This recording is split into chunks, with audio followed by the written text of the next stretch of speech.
भारत की राजनीति में बड़ा सवाल, क्या 130वां संविधान संशोधन लोकतंत्र को मजबूत करेगा या विपक्ष को कमजोर करने का हथियार बनेगा। संसद में पेश इस प्रस्ताव ने सियासी गलियारों में हंगामा मचा दिया है। लोकसभा में पेश किया गया यह विधेयक कहता है कि अगर कोई मंत्री, मुख्यमंत्री, यहां तक कि प्रधानमंत्री गंभीर अपराध में गिरफ्तारी के बाद लगातार 30 दिन तक जेल में रहता है तो उसे अपने पद से हटना होगा। सरकार कह रही है ये कदम शासन की गरिमा और शुचिता के लिए जरूरी है। वहीं विपक्ष का आरोप है कि ये सिर्फ विपक्षी नेताओं को टारगेट करने का हथियार है। तो आज हम जानेंगे इस विधेयक का मकसद क्या है, इसमें क्या प्रावधान है, कौन इसके पक्ष में है और कौन इसके खिलाफ, और सबसे अहम, अगर ये पास हो गया तो राजनीति पर इसका क्या असर देखने को मिलेगा। नमस्कार, आप देख रहे हैं न्यूज ट्रैक, मैं हूं आपके साथ संदीप तिवारी। सबसे पहले समझते हैं कि 130वां संविधान संशोधन विधेयक है क्या। आखिर इस बिल को लेकर विपक्ष क्यों इसे अपने खिलाफ एक हथियार के रूप में देख रहा है। इस बिल के जरिए अनुच्छेद 75, 164 और 239 AA में बदलाव करने का प्रस्ताव है। ये अनुच्छेद केंद्र, राज्यों और दिल्ली के मंत्रियों से जुड़े हैं। इस संशोधन के मुताबिक अगर कोई मंत्री गंभीर अपराध में गिरफ्तार होता है और लगातार 30 दिन तक जेल में रहता है तो उसे अपने पद से हटना होगा। सरकार का कहना है कि ये प्रावधान इसलिए जरूरी है ताकि जेल से सरकार चलाने की प्रथा को खत्म किया जा सके। सरकार का कहना है कि कई बार ऐसा देखने को मिलता है जहां नेता जेल से ही आदेश जारी कर रहे हैं।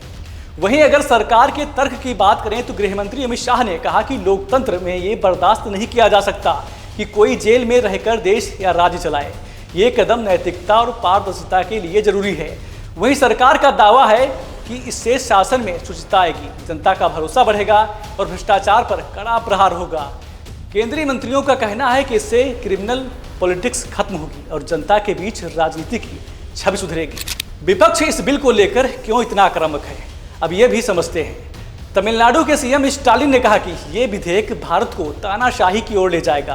केरल के सीएम पिनराई विजयन ने कहा कि ये फांसीवादी राजनीति का नया हथियार है। विपक्ष का कहना है कि ये कानून संविधान के मूल सिद्धांतों के खिलाफ है। न्यायिक प्रक्रिया पूरी होने से पहले ही किसी को पद से हटाना दोषी साबित होने से पहले सजा देने जैसा है। इसका इस्तेमाल गैर बीजेपी राज्यों की सरकार गिराने के लिए किया जा सकता है। कई संवैधानिक विशेषज्ञों का कहना है कि निर्दोष जब तक दोषी साबित न हो तब तक उसे सजा नहीं दी जा सकती। ये विधेयक उसी सिद्धांत को तोड़ता है। बहरहाल अगर ये बिल पास हो गया तो राजनीति में बड़े बदलाव आ सकते हैं। विपक्षी दलों को स्वच्छ छवि वाले नेताओं को आगे लाना होगा। चुनावी रणनीतियों में बड़ा बदलाव आएगा। साथ ही ये मामला सुप्रीम कोर्ट तक पहुंच सकता है क्योंकि कई दल इसे असंवैधानिक बता रहे हैं। बहरहाल हमने देखा कि 130वां संविधान संशोधन एक बड़ा राजनीतिक मोड़ साबित हो सकता है। एक तरफ सरकार कह रही है कि लोकतंत्र को और मजबूत करेगा, दूसरी तरफ विपक्ष का दावा है कि ये लोकतंत्र की आत्मा पर हमला है। अब सवाल ये है कि क्या ये बिल राजनीति को शुद्ध करेगा या राजनीति को और ज्यादा विवादों में धकेलेगा। फिलहाल इस खास पेशकश में मेरे साथ बस इतना ही। नमस्कार।